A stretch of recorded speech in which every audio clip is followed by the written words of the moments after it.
اللہ تعالیٰ نے انسان کو تمام مخلوقات میں سب سے معزز و مکرم بنایا ہے، اس کے کندھوں پر خلافت کا بار گرا رکھا ہے اور اس کو اپنی امانت کا اہل قرار دیا اور اس امانت کی ادائیگی کا مکلف بنایا۔ اللہ تعالیٰ قرآن میں ارشاد فرماتے ہیں، ہم نے اس امانت کو زمین و آسمان اور پہاڑوں کے آگے پیش کیا اور انہوں نے اس کی ذمہ داری لینے سے انکار کر دیا اور ڈر گئے، اور انسان نے اس کو اپنے ذمہ لے لیا۔ وہ ظالم ہے، وہ جاہل ہے، یعنی اسلام امانت الہی ہے جس کو اللہ رب العزت نے زمین و آسمان اور پہاڑوں کے آگے پیش کیا کہ اس کی ذمہ داری قبول کر لو، مگر کسی میں اتنی ہمت اور جرأت نہ ہوئی اور انسان نے اس امانت کی ناکار کو اٹھا لیا۔ میرے بھائیو اور دوستو، اس اعتبار سے انسان اللہ کی سب سے محبوب و مقبول مخلوق ہے۔ اللہ تعالیٰ نے اس مخلوق کو اپنی دست مبارک سے پیدا کیا اور اس کی حفاظت بعض کا حضرات ملائک میں کرائے کشت و شود ملائک بنا دیا۔ اللہ تعالیٰ ارشاد فرماتے ہیں، وَإِذْ قُلْنَا الْمَلَائِكَةَ اسْجُدُوا لِآدَمَ فَسَجَدُوا إِلَّا إِبْلِيسَ أَبَى وَاسْتَكْبَرَ وَكَانَ مِنَ الْكَافِرِينَ۔ یاد کرو اس وقت کو جب ہم نے حکم دیا فرشتوں کو کہ آدم کے آگے جھک جاؤ، سبھی جھک گئے مگر ابلیس نے انکار کر دیا اور اپنی بڑائی ظاہر کرنے لگا، نافرمانوں میں شامل ہو گیا۔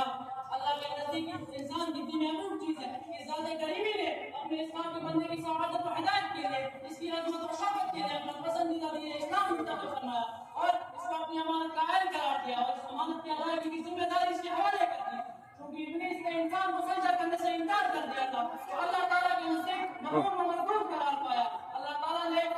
تعالیٰ نے اس کو انسان کا خدا دشمن قرار دے کر اس سے جبر و فریب سے محفوظ رہنے کی اور اس کی عداوت سے معفو رہنے کی تنقید فرمائی اور حکم دیا کہ تم پورے کے پورے اسلام میں داخل ہو جاؤ اور ہمارے فرما بردار بن جاؤ اور شیطان کے نقش و قدم کی پیروی مت کرو، وہ تمہارا بڑا دشمن ہے۔ میرے بھائیو اور دوستو،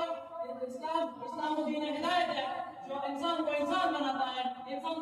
کو سربلندی و عبادتی سے نوازتا ہے، انسان کو عظمت و عظمت سے سرفراز کرتا ہے۔ اسلام انسان کو سلامتی کی راہ پر لے جاتا ہے، اسلام انسان کو پیار و محبت کے راستے پر چلاتا ہے، اسلام انسان کو بندگی کی شان عطا کرتا ہے۔ جس نے اسلام کی خلاف بغاوت کی گویا کہ وہ اپنی فطرت سے دور ہو گیا اور وہ شیطان کا دوست ہو گیا، اور جو اللہ کے دشمن کا دوست ہو جائے وہ شخص کبھی بھی ہدایت نہیں پا سکتا۔ ان الشیطان کان لربہ کفورا، شیطان اپنے رب کا بہت بڑا ہی ناشکر ہے، وہ پہلا سرکش ہے جس نے حکم خداوندی کو ٹھکرایا، اور جو شخص اس کے جال میں پھنس گیا یہ اس کو بھی اللہ کا عاصی و نافرمان بنا دیتا ہے۔ میرے بھائیو اور دوستو، اللہ تعالیٰ نے انسان کو اپنی طاعت و بندگی کے لیے پیدا کیا۔ عبادت و طاعت اس کی فطرت بھی ہے اور اس کی انسانیت بھی کہ وہ ہر حال میں اپنے خالق و مالک کی تابع فرما ہو اور ہر حال میں اس کا سر کسی رب العالمین کی دربار میں سرانگاہ ہو، تو اپنی فطرت پر عمل پیرا ہو اور تواضع و خاکساری اس کی طبیعت میں داخل ہو جائے۔ اسی لیے وہ مٹی سے پیدا کیا گیا ہے اور مٹی کی خاصیت ہوتی ہے جو پتھر کی طرح مائل ہوتی ہے۔ انسان کسی کے آگے جھکنے پر مجبور ہے۔ اسلام اس کو ایک ذات واجب الوجود کے آگے جھکانے کے لیے آیا جو قدر متعلق ہے۔ میرے بھائیو دوستو،